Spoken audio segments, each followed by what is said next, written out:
শহীদ রাষ্ট্রপতি জিয়াউর রহমানের সময় মহান আল্লাহর উপর পূর্ণ আস্থা ও বিশ্বাস সংবিধানের প্রস্তাবনা ও রাষ্ট্র পরিচালনার মূল নীতিতে ছিল। সেটা পরবর্তীতে তুলে দেওয়া হয়েছে। বিএনপি ক্ষমতায় গেলে সেটি সংবিধানে পুনর্বহাল করা হবে বলে জানিয়েছেন বিএনপির স্থায়ী কমিটির সদস্য সালাউদ্দিন আহমেদ। শনিবার দুপুরে ঢাকার সোহরাওয়ার্দী উদ্যানে আন্তর্জাতিক খতমে নবুওয়াত মহাসম্মেলনে সালাউদ্দিন আহমেদ এসব কথা বলেন। जनाब रसूलुल्लाह सल्लल्लाहु अलैहि वसल्लम के बाद कोई नबी नहीं आ सकता। কাদিয়ানীদের অমুসলিম ঘোষণার দাবিতে রাজধানীর সোহরাওয়ার্দী উদ্যানে দেশি বিদেশি আলেম ওলামায়েদের এই বিশাল সম্মেলন। অংশ নেন ভারত, পাকিস্তান, মিশর সহ বিদেশি 150-এরও বেশি মেহমান, যাদের বক্তব্য উঠে আসে কাদিয়ানীদের অমুসলিম ঘোষণার দাবি। खत्म नबूवत के लिए एक ही मार्के में 1200 सहाबा किराम शहीद हुए। अब नारा लगाओ, नारा तकबीर। हुजूर अलैहिस्सलाम आखिरी नबी हैं, हर नस्ल को सिखाना है और साथ ये भी सिखाना है जो हुजूर को आखिरी नबी न माने वो मुसलमान नहीं है। कि हुजूर अलैहिस्सलाम के बाद जो नबूवत का दावा करे वो झूठा है, वो कद्दाब है, वो दज्जाल है, वो काफिर है।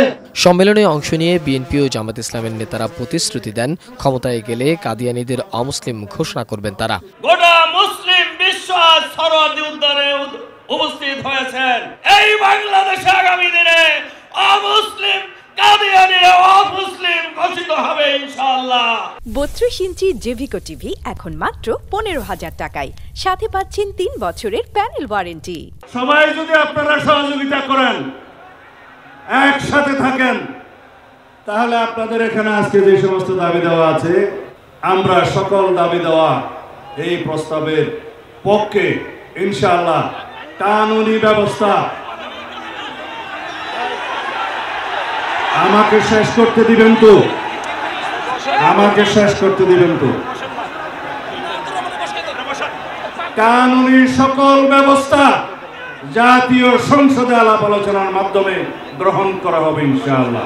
মহান আল্লাহর উপর আস্থা এবং বিশ্বাস সংবিধানের প্রস্তাবনায় ছিল এবং রাষ্ট্র পরিচালনার মূলনীতিতে ছিল। অনুচ্ছেদ 8-এর মধ্যে সেটা তুলে দেওয়া হয়েছে, আপনারা জানেন। ইনশাআল্লাহ সেটা আমরা পুনর্বহাল করব।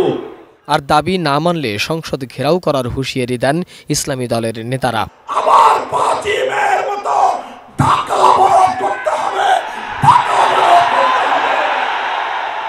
শুধু ঢাকা নয়, প্রয়োজনে জাতীয় সংসদের দিকে লং মার্চ করতে হবে, বাংলাদেশ অবরুদ্ধ করতে হবে।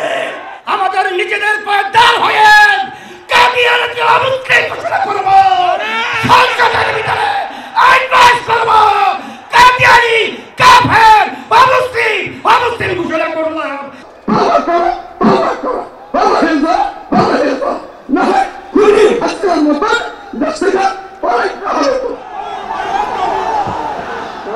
আগামী জাতীয় সংসদ নির্বাচনের আগে খতমে নবুওয়াত পরিষদের এই সম্মেলন থেকে তারা বৃহত্তর একটি বার্তা পৌঁছে দিতে চান। সেটি হচ্ছে কাদিয়ানীদের অমুসলিম ঘোষণা করতে হবে। এই দাবিতে রাজনৈতিক দলগুলোর একটি প্রতিশ্রুতিও তারা আদায় করে নিয়েছেন। মোহাম্মদ সোহাগ বিশ্বাস, এটিএন নিউজ, ঢাকা।